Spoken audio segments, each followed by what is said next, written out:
ఇక కోల్కతా అసెంబ్లీ ఎన్నికల్లో ఓటమి పరాభవం నుంచి బయటపడాలని చూస్తున్న బీజేపీకి మరో షాక్ తగిలింది. కోల్కతా మున్సిపల్ కార్పొరేషన్ ఎన్నికల్ని అధికార తృణమూల్ కాంగ్రెస్ క్లీన్ స్వీప్ చేసింది. బీజేపీ, కాంగ్రెస్ రెండంకెల సంఖ్యను కూడా దాటలేకపోయాయి.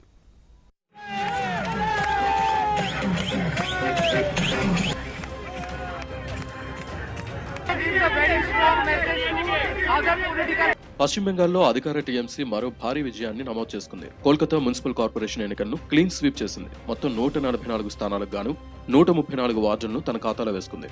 ఈ ఎన్నికల్లో బీజేపీ ఎలాంటి ప్రభావము చూపించలేకపోయింది. కేవలం 3 స్థానాలకు మాత్రమే పరిమితమైంది.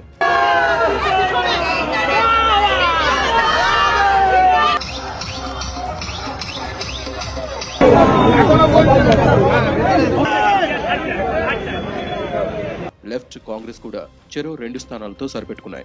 2015లో జరిగిన కోల్కతా మున్సిపల్ ఎన్నికల్లో తృణమూల్ 114 స్థానాలు గెలుచుకోగా ఇప్పుడు అదనంగా మరో 20 స్థానాల్లో జయకేతనం ఎగరవేసింది. ఆ ఎన్నికల్లో బీజేపీకి 7, లెఫ్ట్ కు 15, కాంగ్రెస్ కు 5 స్థానాలు దక్కాయి. ఈసారి ఎన్నికల్లో భారీ విజయం దక్కడంతో తృణమూల్ శ్రేణులు సంబరాలు చేసుకున్నాయి.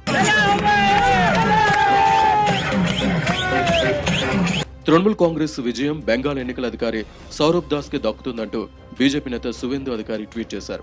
వీవీప్యాట్స్ లేకుండా ఈవీఎంలను ఏర్పాటు చేశారని, కనెక్షన్లు లేకుండా సీసీ కెమెరాలను ఉంచారని, అన్నిటికంటే ముఖ్యంగా కోల్కతా పోలీసులతో కలిసి ఎన్నికల సందర్భంగా భయానక వాతావరణం కల్పించారంటూ ట్వీట్ చేశారు.